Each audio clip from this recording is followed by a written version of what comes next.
युवकांनी दुग्ध व्यवसायाच्या माध्यमातून आपली आर्थिक प्रगती साधावी, गोकुळ दूध संघाचे चेअरमन अरुण डोंगळे यांनी प्रतिपादित केलंय। कोल्हापूर जिल्हा सहकारी दूध उत्पादक संघ अर्थात गोकुळच्या वतीनं दूधवाढ कृती कार्यक्रम मोठ्या प्रमाणात राबवला जातोय। या म्हैस दूध वाढ कृती कार्यक्रमांतर्गत श्री हनुमान सहकारी दूध संस्था घोटवडे तालुका राधानगरी या संस्थेच्या दूध उत्पादकांनी राधानगरी तालुका दूध उत्पादकांची नागरी सहकारी पतसंस्थेच्या माध्यमातून मुर्हा जातीच्या 20 म्हशी वाराणसी उत्तर प्रदेश येथून खरेदी केलेल्या म्हशी घोटवडे तालुका राधानगरी येथे गोकुळचे चेअरमन अरुण डोंगळे यांच्या हस्ते दूध उत्पादकांना प्रदान करण्यात आल्या।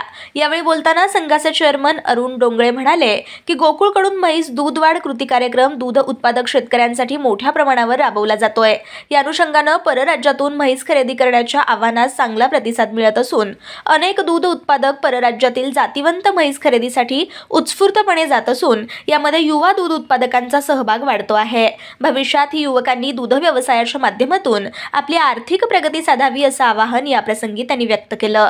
यावेळी उपस्थित भोगावती साखर कारखान्याचे संचालक धीरज डोंगळे, राष्ट्रवादी युवक काँग्रेस प्रदेश सरचिटणीस अभिषेक डोंगळे, शाकीर पाटील, संकलन अधिकारी सर्जेराव पाटील, सहाय्यक अधिकारी राजू चौगुले, सुहास डोंगळे, शिवाजी डोंगळे, पशुसंवर्धन डॉक्टर संजय डोंगळे, सचिव संघटना जिल्हाध्यक्ष केद पाटील, प्रकाश कतिवाले, दयानंद कतिवाले, अतुल डोंगळे, राजाराम डोंगळे, सर्व संचालक यांच्यासह विविध संस्थांचे पदाधिकारी, ग्रामपंचायत सदस्य तसेच गावातील सर्व दूध संस्थांचे पदाधिकारी व दूध उत्पादक सभासद उपस्थित होते।